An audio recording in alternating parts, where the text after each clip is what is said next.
Hello to day 23. Welcome back to the returning viewers and subscribers, and a warm welcome to any new viewers that are coming along finding this video. My name is Tanya, I'm 52 years old and I live on the east coast of Scotland, and this is my diary vlog of the personal development that I'm going through. I'm fast tracking the learning process of creating a YouTube channel. I'm doing a 30-day challenge where I'm posting every single day covering different aspects of my personal story and the lessons that I've learned along the way. Ultimately, once the 30-day challenge is complete, I will start posting 3 times a week, and I'm going to be focusing on self-reflection on a Monday. On a Wednesday, it's going to be about hints and tips and tools and techniques from my coaching and therapy practice. And on a Friday, there will be a bit of light relief, Tanya exploring a little bit further her life story in certain aspects of it. I've done extensive travel in my life and I've done some fun experiences that would be good to actually share with some of you. But the key point of this kind of channel is for me to create a sense of tribe and community where we can actually share experiences and support each other, because we're all going through transformation journeys, whether we want to or not. And the kind of biggest source of learning and growth probably comes from relationships. And that is the topic that I'm going to cover off today. And I'm going to sort of veer it into obviously my story. So at the age of 39, I decided maybe it's the right time for me to start exploring a long-term relationship, because I didn't want to have fear of missing out, that years down the line I'd be sort of looking back and regretting that I didn't give it a go. So I started doing, as I have done throughout my life, when I'm ready to embark on something new, I'll sort of tap into teachers and experts in the field to sort of gain their perspective and insight, to sort of see, is there something that I can actually do to sort of like help me on my journey. And Matthew Hussey, Get the Guy, that was the coach in the book that he had sort of like created at that point.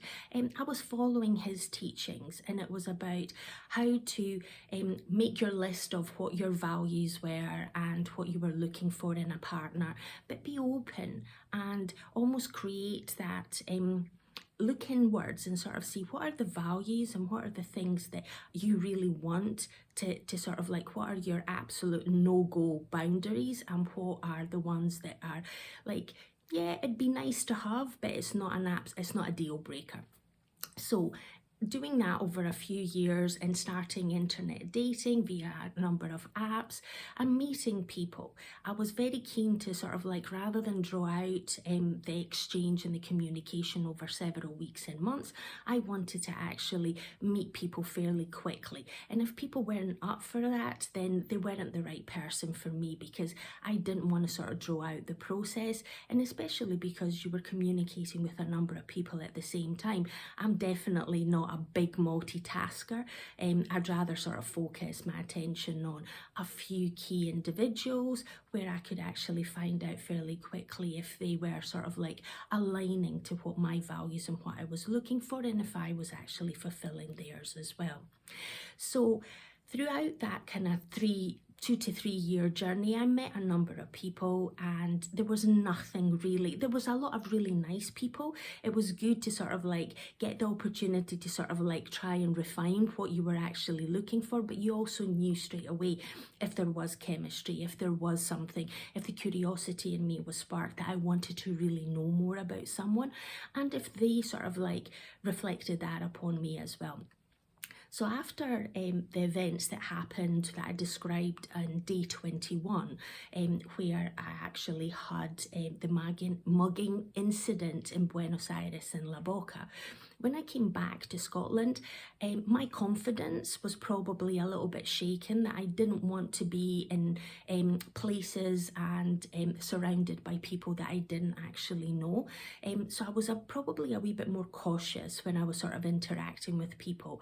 And in doing so, I actually wanted to meet people that were more kind of closer to home, where previously I was probably, because I love driving to sort of like meet someone for a coffee on a Saturday afternoon was totally fine. I was really up for that. But after that incident, I was less willing to do that. I wanted to sort of meet people that were closer to where I was working or closer to where I was living. So it ended up being that I was sort of exchanging messages with a few men at that time, and it turned out that I got I changed my settings on my profile, where before I was actually looking for people my age group and maybe like a few years younger, but just a few years younger. I then sort of like thought, well, how about I sort of change it that I actually put people that are a wee bit older than me. And I thought, well, let's go to maximum 10 years and do that for a trial and see if there's any kind of connections within that space. And lo and behold, me changing my profile settings within the space of 2 days, I ended up starting communicating with someone, and we just seemed to sort of like hit it off really, really well. And surprisingly, he actually lived in the same town that I lived. And I thought, well, I've got nothing to lose. I can actually meet him, and then if things don't work out, I'm literally 5 minutes in the car to get home. I'm not wasting time. And surprisingly to me, we hit it off really, really well. And it's that kind of belief in me that I've sort of had that we are spiritual beings that are having a human experience, and souls sort of like connect because we've probably interacted in previous lifetimes or as part of our being in the kind of collective when we go back into source. And from that kind of perspective, you tend to resonate with people really, really fast. And I also truly believe in a quote now that I wasn't aware of back then, but it just makes perfect sense. The mind architect, Peter Crone, uses this quote, which is, "Life will present you with people and circumstances to reveal where you are not free." And that is, I truly believe that people come into your life, just like I've mentioned before. Teachers appear at the right time when the student's ready to learn, and relationships tend to be the kind of foundation of where we sort of learn to interact, and we might be triggered, we might actually learn lessons, or we might actually get to enhance the kind of human experience. And I truly believe that meeting this person, I just felt that I met a kindred spirit, and we connected very, very quickly, and we started dating, and it started evolving really, really fast. And within 4.5 months, we ended up moving in together. So he moved into my flat.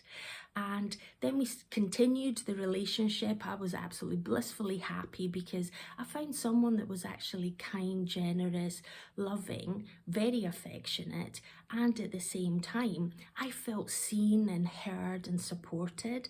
All the things that I really craved so much, especially after the ordeal that happened to me in March 2014. So I know now why I sort of flipped so very fast the moment I felt that connection, because my survival instincts were actually looking for someone to actually do that kind of support. And 2 years later from meeting, we actually got married, and then we remained married for 5 years. But what had happened when I'm sort of reflecting back is that 4 years in that relationship, I still was blissfully happy. Everything in my world felt content.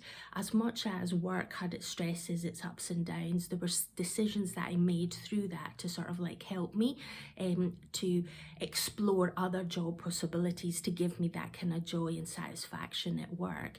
And I decided to go and stop being a permanent employee. I left Standard Life, and I ended up doing contracting, and I did a few kind of contracts on the back of that. I set up my own limited company in Scotland, so I was contracting, and I had the whole kind of business set up behind the scenes, and everything was really, really content, happy, satisfied with life. But 4 years in, something at the back of me was starting, I need something more. I'm looking for something more. And this is where the learning, growing aspects, I had sort of put them on the back burner. I wasn't doing a lot of the kind of personal development stuff because I was focusing on my new relationship. I was focusing on the kind of new job opportunity. So I felt that all my kind of focus and concentration was going there. But my kind of soul was actually, oh, there's something more. There's more that you want to sort of like explore. And that's where in 2018, I decided to sort of for me to actually get tickets to do the Tony Robbins Unleash the Power Within when he was coming to the UK in April 2019. So that's when potentially the kind of shift started happening, where I deep down, I probably was not 100% fulfilled, but I can see that now on self-reflection. But at the time, I was just like, oh, I'm just going to go, I've got my bucket list, Tony Robbins was on there, I'm going to sort of explore that.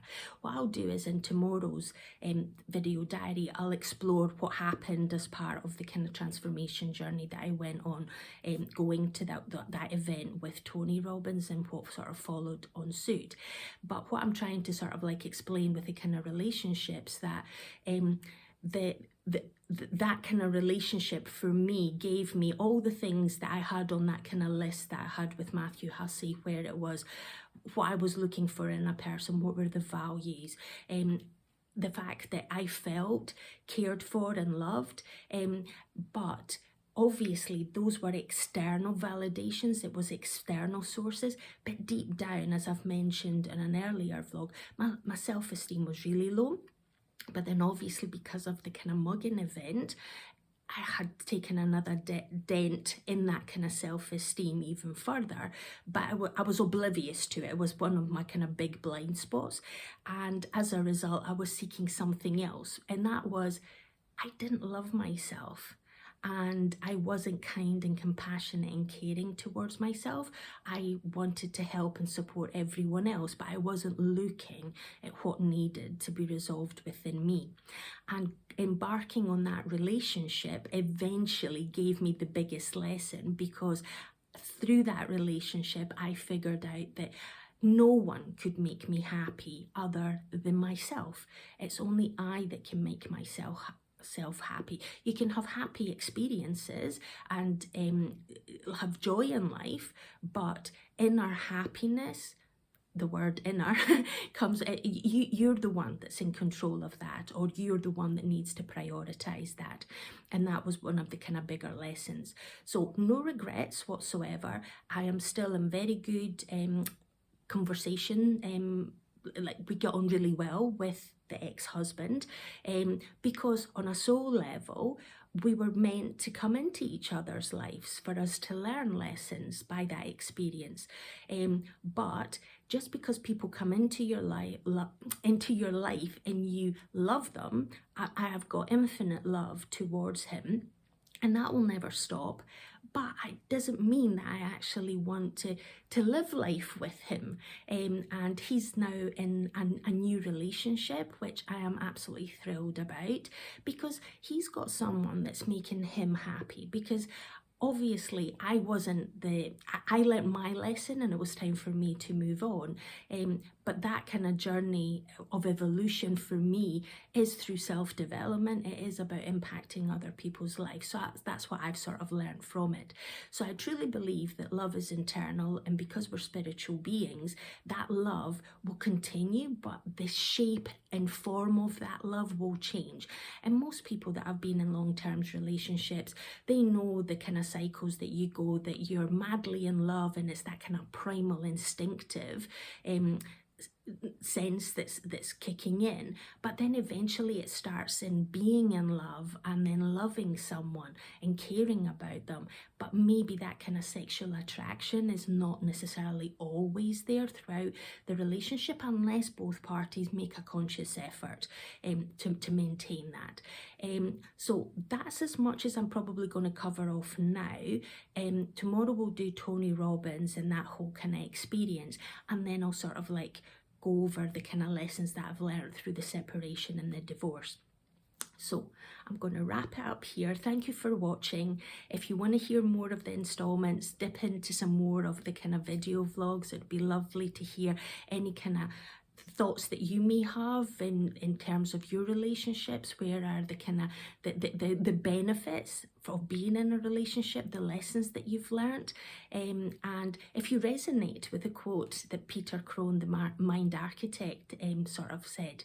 So I'm going to wrap it up. Go out and have an amazing day. Seize the day, and always remember, you've got choices in life, so choose wisely. Bye until tomorrow.